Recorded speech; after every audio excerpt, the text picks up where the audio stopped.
Hi ఓస్ ఇక్కడ sweet and cute baby squirrel ఉన్నారండి. తన స్థావరానికి స్మాల్ బాడీ వస్తే ఎలా తరిమి వేస్తారో చూసారు కదండి.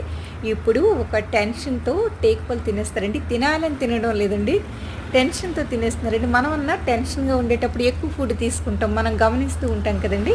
మనం టెన్షన్గా ఉన్నప్పుడే ఫుడ్ ఎక్కువ తీసుకుంటాం. ఆ ఫుడ్ మనకి ఇంకా అమృత తుల్యంలో పనిచేయకుండా వేరే విధంగా పనిచేస్తూ ఉంటుందండి. అలానే ఇక్కడ చూసారు కదండి, పక్షులైనా మనమన్నా ఒకటేనండి, టెన్షన్లో ఫుడ్ ఎక్కువ తింటాం అనేది వాస్తవం అండి. అండ్ ఇక్కడ చూడండి, ఇప్పుడు ఒక క్రో గారు వచ్చారు. క్రో గారిని కూడా తన స్థావరానికి వచ్చినందుకు ఎలా తరిమి కొడుతున్నారో చూడండి.